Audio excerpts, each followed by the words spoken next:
পারবে নিজেকে রক্ষা করতে আর না পারবে আমার উদ্দেশ্য সফল করতে। বুঝেছিস মরকট? কি বুঝলি শুনি? বুঝলাম যে ওই জাদুকর আমার থেকেও বড় মরকট।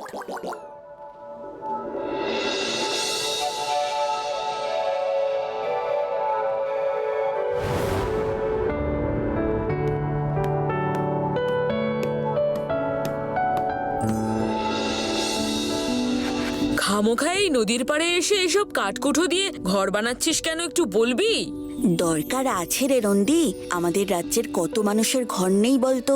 তারা কেউ বাঁশ কিনতে পারে না, কেউ দরমার ছিটে বেড়া কিনতে পারে না বলে ঘর বানাতে পারে না।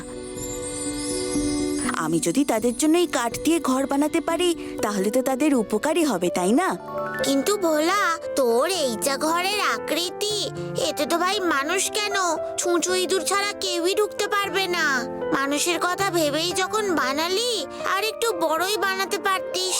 উফ, শিবু দাদা, এই ঘরটা বানিয়ে আমরা প্রথমে পরীক্ষা করছি, তাই তো ছোট ঘর বানাচ্ছি। এবার এর ওপর জল রোদ পড়ার পরেও যদি দেখি এই ঘর একই রকম ভাবে অটুট আছে, তাহলে আমরা বড় ঘর বানাবার প্রস্তাব দেব রাজামশাইকে। তাছাড়া বড় ঘর বানাতে চাইলেই তো আর বানানো যায় না, তার জন্য অনেক কাঠ চাই, ছাউনি দিতে হলে টিন চাই। আমাদের তো সেসবের ব্যবস্থাও করতে হবে। এই ছোট ঘরে তেমন কিছুই লাগছে না, তাই আমরা বানাতে পারছি। ওই বড় ঘর কি আর আমরা এরকম চাইলেই বানিয়ে ফেলতে পারবো বল? তাহলে আপাতত এক কাজ কর, তোদের এই ঘরে আমার আনা এই খাবারগুলোকে রেখে দে।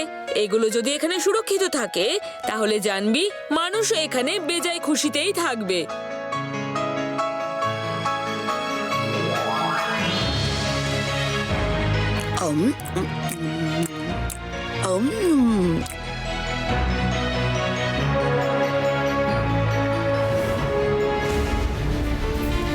উফ, এখান থেকে আমার রাজ্য তো অনেক দূর।